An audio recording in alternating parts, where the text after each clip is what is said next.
नागपुर में पत्रकारों से बात करते हुए मंत्री छगन भुजबल ने कई अहम मुद्दों पर प्रतिक्रिया दी है। उन्होंने कहा कि सरकार में रहे या ना रहे, ओबीसी के हक के लिए वो हमेशा लड़ते रहेंगे। हालांकि सरकार में रहकर ये लड़ाई आसान हो जाती है। मंत्री पद को लेकर उन्होंने कहा कि किसी विशेष मंत्रालय की मांग नहीं है, लेकिन संभवतः उन्हें अन्न व नागरिक पुरवठा विभाग मिल सकता है।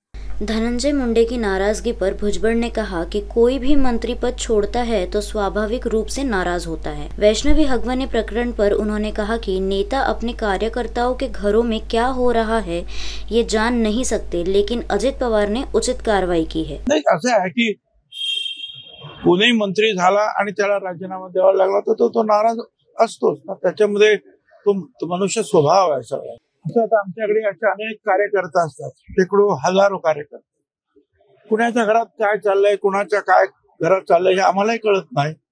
तसं अजितदादा जरी पुण्याचे असले किंवा पवार साहेब आणि इनके सगळे लोक पुण्याचे असले तरी कार्यकर्ते असतात।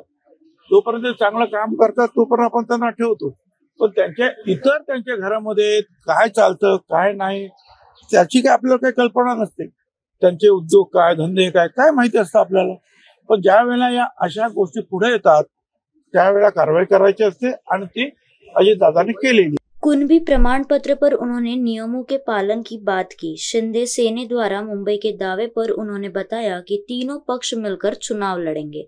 नासिक के पालक मंत्री पद को लेकर उन्होंने कहा कि वे किसी भी निर्णय को समर्थन देंगे और नासिक के लिए हमेशा काम करते रहेंगे। जो काही नियम असेल, कायदा असेल, त्या कायद्याप्रमाणे वागलं पाहिजे। त्या कायद्याच्या बाहेर जर कोणी गेलं तर त्याच्यावर कारवाई होते, एवढंच मला वाटतं। असं आहे की मुख्यमंत्र्यांनी सांगितलेलं आहे आम्ही शक्यतो तिन्ही पक्ष जे आहोत महायुतीचे आणि इतर जे लहान पक्ष सगळे एकत्र लढणार आहोत।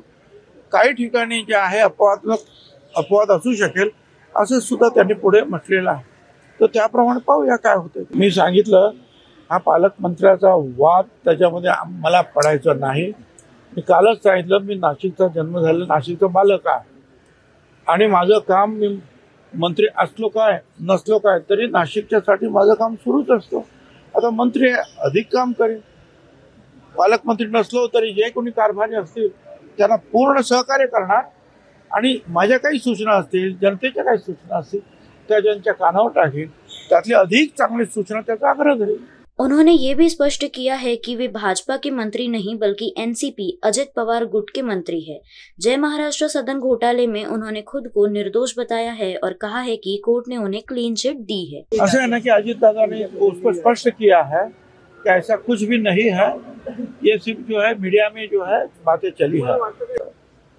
आणि दुसरं मला पुढे सांगायचं आहे की जे टीका करतात की बघा आता कसं काय भ्रष्टाचार वगैरे अमुक तमुक, मला त्यांना सांगायचं आहे की ज्या वेळेला आम्ही बीजेपी बरोबर नव्हतो आणि उद्धव ठाकरे यांच्या मंत्रिमंडळात होतो त्याच वेळेला माझी केस पूर्णपणे डिस्क्वालिफाय केली, संपली केस। 80 पानाचं जजमेंट आलं आणि त्या केसमधून आमची मुक्तता झाली। केस पुढे चालवण्याची आवश्यकता सुद्धा भासली नाही, कारण जे महाराष्ट्र सदन आज बनले 5 स्टार त्याला सरकारने अजून एक नवा पैसा सुद्धा त्या कॉन्ट्रॅक्टरला दिला नाही।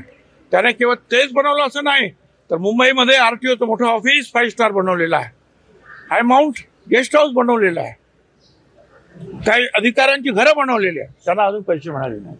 आणि मग कोर्टाने विचारलं भ्रष्टाचार कुठे, तुम्ही पैसे दिलेत का कोणाला? काय त्यांनी त्यांना अजून काही पैसे दिले नाही। भ्रष्टाचार कसा, माझी केस बरखास्त झाली।